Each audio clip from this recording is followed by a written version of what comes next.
On va partir du principe que mes idées sont tellement lumineuses que j'ai pas besoin de rajouter d'éclairage. 5, 4, 3, 2, 1, 0. Je ne veux pas vous donner de conseils, je suis juste là pour vous partager une pratique que j'ai réalisée à partir d'une simple observation. J'ai constaté que lorsque je rendais une copie, par exemple une rédaction, à un élève, je pouvais passer par exemple 30 minutes à corriger sa rédaction et puis j'ai vu que en 15 secondes, il regardait la note, à la rigueur la compétence ou les compétences, et puis il rangeait ça dans son classeur. Rares étaient ceux qui lisaient les annotations sur le côté, donc dans un premier temps, ce que j'ai essayé de faire, c'est j'ai essayé d'enregistrer en fait de manière sonore la correction de la copie. Je le joignais avec un QR code sur la copie et donc les élèves pouvaient écouter la correction en même temps que d'avoir leur copie annotée sous les yeux. Et puis je me suis rendu compte qu'il y avait une autre pratique qui pouvait être plus simple, celle de la correction en vidéo. Quand je corrige maintenant une copie en vidéo, ça me prend exactement le même temps qu'une correction normale. Et puis surtout, ce que ça me permet d'éviter, c'est cet écueil, c'est-à-dire que lorsque on rend une copie à un élève, que ce soit en compétence ou en note, si on veut faire une estimation par rapport au brevet par exemple, ce que font les élèves, ils prennent leur copie et puis ils regardent combien tu as eu toi, etc. etc.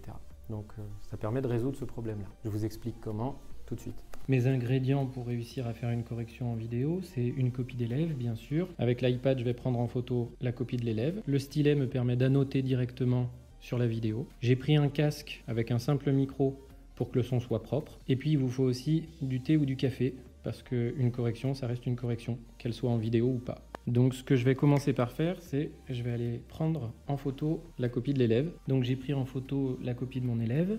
Je vais appuyer sur « Modifier ». Et puis en bas, vous voyez que j'ai des points de suspension. Je vais appuyer sur « Annoter ». OK. À partir de maintenant, je peux annoter la copie de mon élève.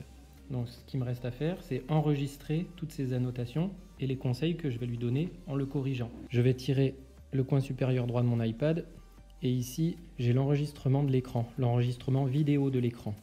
Si je laisse appuyer sur ce bouton, vous voyez que j'ai le micro qui est activé.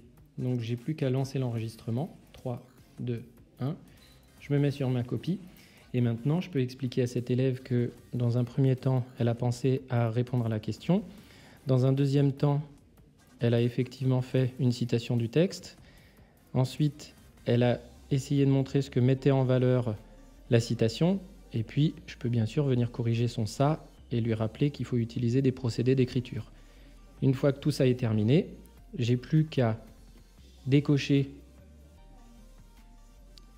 mon enregistrement de l'écran et maintenant j'ai la vidéo qui s'est mise directement dans mon iPad.